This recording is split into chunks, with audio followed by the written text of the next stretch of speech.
আমাকে বকুনি খেয়ে লাভটা দিয়ে লাভ হবে কিছু? এই জায়গাটা দেখে যাবো, বাকিগুলো মনে চেক করছে। অপূর্বতা একবার দেখো না, এই যে মানে এইদিকে আসো। যেতে ভয় লাগে যে অন্য কোথাও কিছু পড়ে আছে বুঝতে পারছি না হবে কিছু? এই জায়গাটা দেখে যাবো, বাকিগুলো মনে চেক করছে। অপূর্বতা একবার দেখো না, কি বলবো বলো? এই যে এই জায়গাটা এইখানটাতেই আমরা দেখছি, এবং এই যে পড়ে আছে।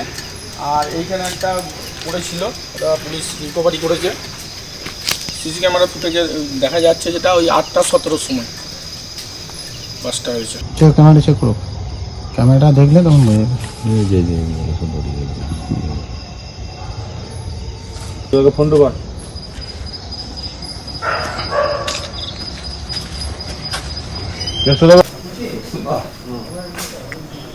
এই আমাকে চিঠি দেবে না। হ্যাঁ বলছি, করছি তো বল।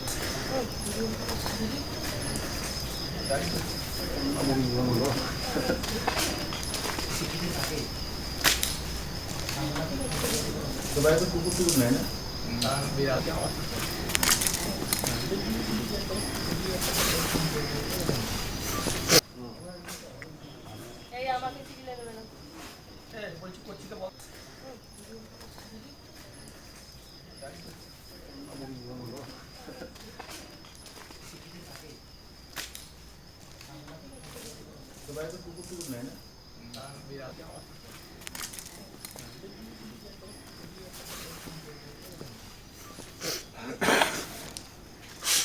জেলা তৃণমূল কংগ্রেস কার্যালয়ে ছিলাম ওখানে।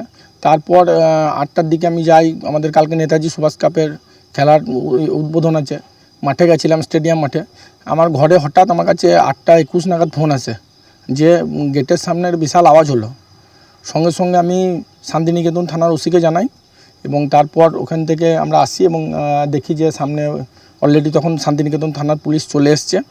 এবং পুলিশ এসে পুলিশের সঙ্গেই আমিও ঢুকলাম, আমরা ঢুকতে ভয় করছিলাম, পুলিশের সঙ্গে আমি এলাম। তারপরে দেখছি যে আমার এই যে এই জায়গাটাই বাড়ির সামনে, এখানে বোমের মতো সুদলির দড়ি টড়ি সবই পড়ে আছে। এবং তারপরে পুলিশ দেখলো সামনে এইরকম জায়গাতে একটা বোম, যেটা ফাটেনি, সেটা তাজা বোমা, সেটা এখানে ছিল। এবং পরবর্তীকালে আমার ভাগ্নেকে দিয়ে আমি সিসি ক্যামেরার ফুটেজগুলো দেখলাম, যেহেতু আমার এখানে ক্যামেরা লাগানো আছে, তো সেখানে দেখা যাচ্ছে 8:17 সময় এখানে একটা ব্লাস্ট হয়েছে। কদিন আগে পুলিশকে অভিযোগ করেছিলেন, আপনার প্রাণহানির আশঙ্কা জানিয়েছিলেন। হ্যাঁ। তারপরে এরকম বোমাবাজি, কতটা আতঙ্কে আছেন? প্রচণ্ড আতঙ্কে আছি, প্রাণ সংশয় একদম পুরোপুরি। কারা করতে পারে এগুলো? কারা করতে পারে সেটা পুলিশ তদন্ত করুক, আমি তো কাউকে না দেখে আন্দাজে এটা বলতে পারবো না। এখানে ক্যামেরার ফুটেজ এবং বোম টোম যা ছিল, আপনাদের সংবাদ মাধ্যমে তো ছবি উঠেছে, এবং শান্তিনিকেতন থানার পুলিশ এসছেন, তারা তদন্ত করছেন পুরো বিষয়টা। আমি সম্পূর্ণ প্রাণ সংশয় আছি, এই জন্য আমি মানে পুলিশ তদন্ত করুক। এবং আমার তো মনে হচ্ছে ঘর থেকে বেরোনোই যাবে না, প্রচণ্ড নিরাপত্তার অভাব বোধ করছি। তৃণমূল করছেন বলে কি আপনার বাড়িতে বোমা মারছে? সেটাও হতে পারে, আমি তো তৃণমূল কংগ্রেসের একজন একনিষ্ঠ কর্মী, মমতা বন্দ্যোপাধ্যায়ের সৈনিক। পঞ্চায়েত ছাড়তে হবে এরকম কোনো হুঁশিয়ারি ছিল? সে পঞ্চায়েতেও যেতে দেবে না, ঢুকতে দেবে না, খুন করে দেবে, সেরকম হুঁশিয়ারি ছিল, তার অভিযোগ তো আমি জানিয়েছি।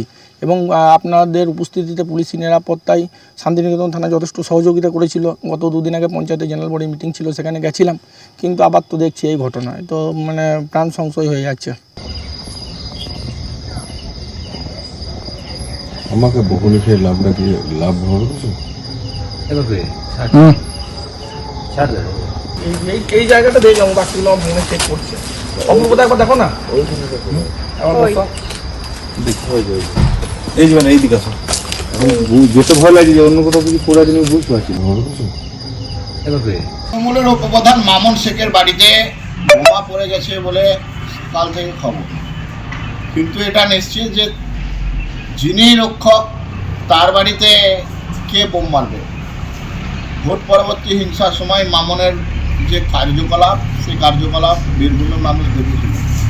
ওই এলাকায় তৃণমূলের ত্রাস সন্ত্রাস কী আছে সেটা সংবাদ মাধ্যমের লোকেরাও জানে, আইবি, ডিআইবি, সিবিআই সবাই জানে।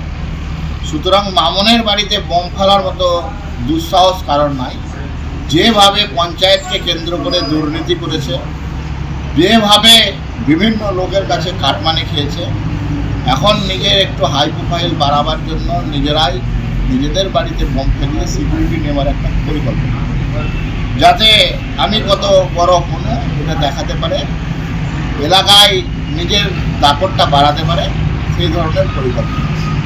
আমরা মনে করি তৃণমূলের যিনি দাপটে নেতা, তার প্রিয় স্নেহভাজন ছিলেন, তিনি যখন দিল্লিতে ছিলেন তখন তার মনের মধ্যে শিরায় শিরায় রক্ত, আমরা সবাই ভাইজানের ভক্ত, এই ভাবনা এসেছিল। সুতরাং যারা তৃণমূলের দাপটে নেতা আর সর্বোচ্চ লিডারের আশেপাশে থাকে, তাদের বাড়িতে কেউ কোনো সময় কোনো মতেই বোমাবাজি করতে পারবে না। এটা কোনো পরিকল্পিত চক্রান্ত আছে, তৃণমূলের মধ্যে দাম বাড়ানোর, সিকিউরিটি নিয়ে ঘোরার পরিকল্পনা আছে, সেই কারণে করছে। আমার মনে হয় পুরো বিষয়টা তদন্ত হওয়া উচিত এবং নিরপেক্ষ তদন্ত হওয়া উচিত। এই জায়গাটা দেখলাম, বাকিগুলো ভেঙে চেক করছে। অপূর্বতা একবার দেখো না, কি বলবো বলো? এই যে এই জায়গাটা এইখানটাতেই আমরা দেখছি, ও এই যে পড়ে আছে। আর এইখানে একটা পড়েছিল, ওটা পুলিশ রিকভারি করেছে। সিসি ক্যামেরা ফুটেজে দেখা যাচ্ছে যেটা ওই 8:17 সময় বাসটা হয়েছে। ক্যামেরা চেক করো, ক্যামেরাটা দেখলে তখন বোঝা যাবে। ফোন ঢোকা আমরা 8:17, হ্যাঁ, বিকট শব্দ দিয়ে আমি তাড়াতাড়ি উঠে আমার মেয়ে জানলাটা খুললো, ওখানে ধোঁয়া উঠছে। আমি তো বললাম না, ধোঁয়া ওড়েনি গো, বুঝতে পারলাম না, কুয়াশা হতে পারে।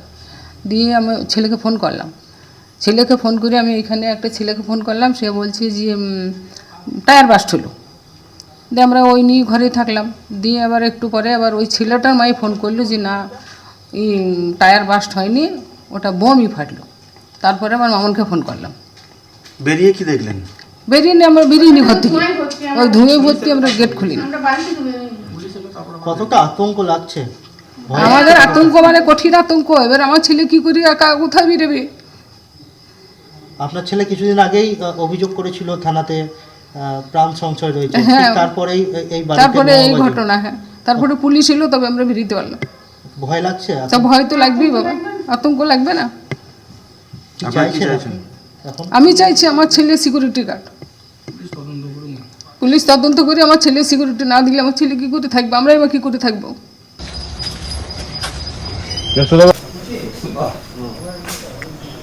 এই আমাকে চিবিলে দেবে না। বলছি করছি তো বল।